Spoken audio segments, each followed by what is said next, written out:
দেখেন, আমার চ্যানেলে অনেক মানুষ আছেন পাকিস্তানের সাপোর্টার, পাকিস্তানকে ভালোবাসেন, কারণে অকারণে ভালোবাসেন। আমিও বিভিন্ন কারণে পাকিস্তানকে পছন্দ করি, কিন্তু আওয়াজে পাকিস্তান যেই একটা উপাধি তারা নিয়ে নিছে, এখান থেকে কিন্তু বের হইতে পারতেছে না। আর গণমাধ্যমের একটা হেডিং দেখা আপনারা যেভাবে লাভ রিয়েক্ট দিচ্ছেন, ভিতরে ঢুকা কিন্তু খবর এখনো পুরোটা পড়েন নাই। ইরানের সাথে নতুন বাটপাড়ি আমার কাছে মনে হয়েছে, নতুন মচকা লাগানো বা মলম পার্টি হিসাবে কাজ করতেছে আপনার পাকিস্তানের এখনকার এই ভূমিকাটা। আবার প্রথম দিকে পাকিস্তান যে ভূমিকাটা নিয়েছিল, ইরানের যে কনফিডেন্সটা ছিল, রাষ্ট্রীয়ভাবে একটা বিবৃতি দিয়া ইসরায়েলকে প্রমাণ করে দিছে তারা আমরা কিন্তু পিছনে নাই, এমনি বলে বইলা ফেলছিলাম। কি, ইরানের একজন জেনারেল কিন্তু বলছিল পাকিস্তানের আশ্বাসের পর যদি ইসরায়েল অথবা আমেরিকা যে কোনো পরমাণু মানে বড় হামলা চালায় বা ইরানের যে ফোর্থ পারমাণবিক স্থাপনা ওটাতে যদি হামলা চালায়, তাহলে পাকিস্তান ইসরায়েলে পরমাণু হামলা চালাবে।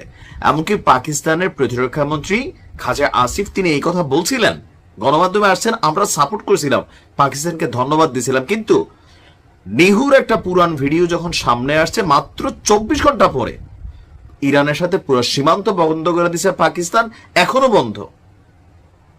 ইরানেরকে কোনোভাবে এই যুদ্ধে তৃতীয় পক্ষ হিসেবে তারা জড়াবে না, এই কথাও বলে দিছে। কিন্তু এখন আবার যে নিউজটা সামনে আসছে ইরানের প্রতি সমর্থন, আচ্ছা আপনি কি নিউজটা বুঝছেন?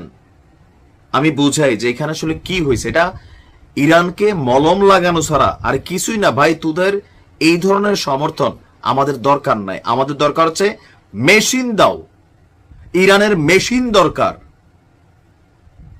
কি সমর্থন দিছে দেখেন,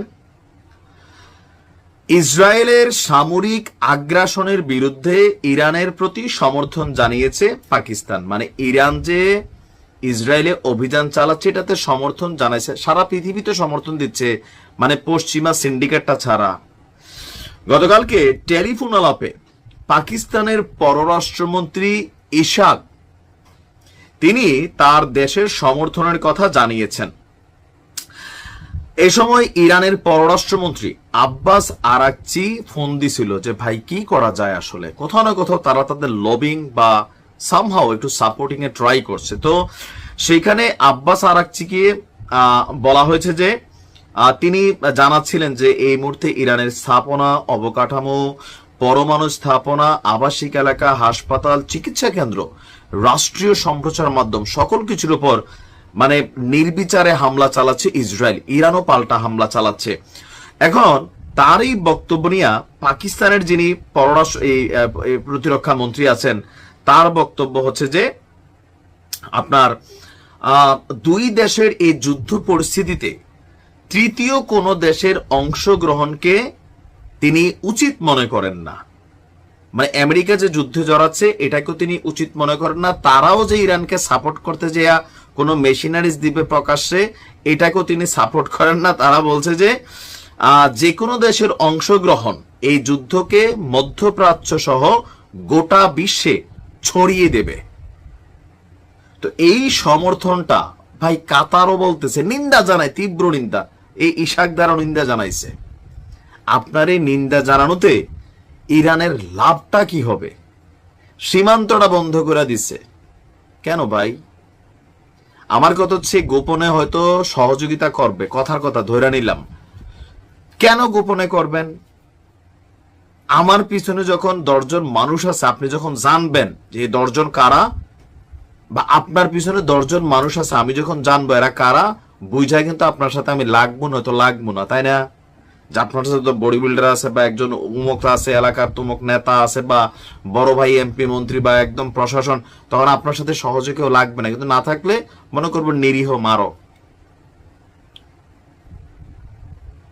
এরপরে কিন্তু টার্গেটটা পাকিস্তান। পাকিস্তানের উচিত গোপনে মেশিনারিজ দেওয়া, প্রকাশ্যে অন্তত উত্তর কোরিয়ার মতন ডায়লগ মারা। উত্তর কোরিয়া যে ডায়লগটা মারছে আমার আগের ভিডিওটা দেখেন, এই ডায়লগও পাকিস্তান মারতেছে না।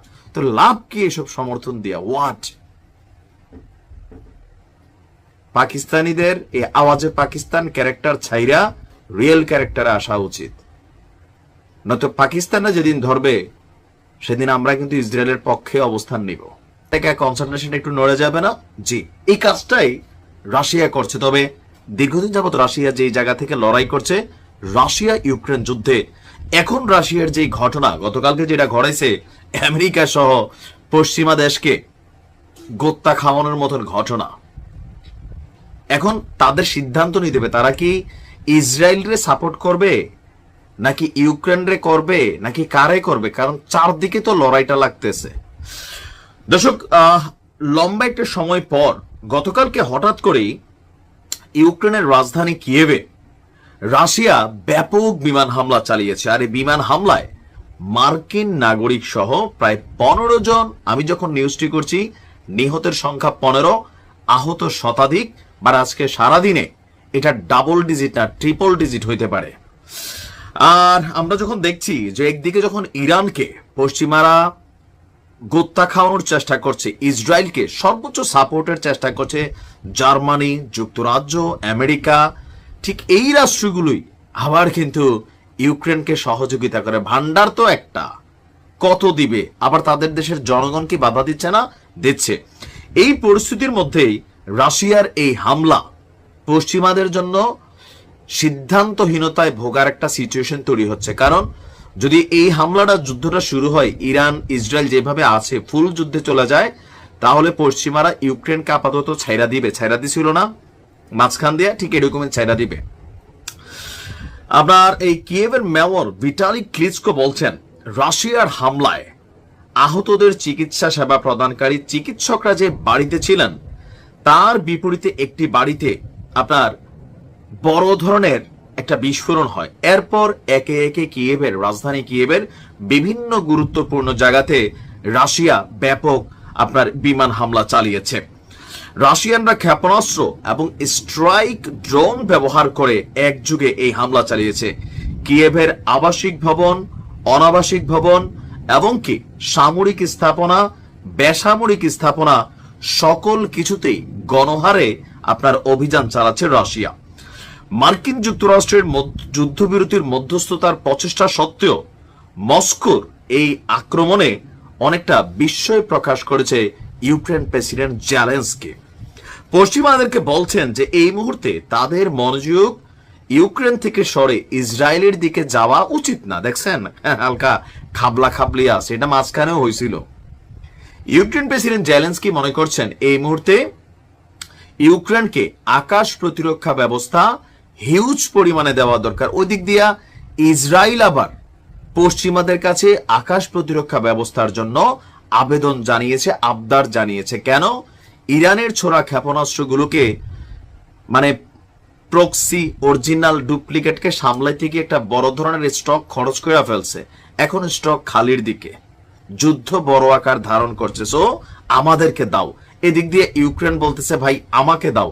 তারা দিবে কারে? ভান্ডার তো একটা, রাতারাতি তো আর গজাবে না। তবে আমার ধারণা ইসরায়েলরে দিবে, আবার ইউক্রেনও দিতে পারে।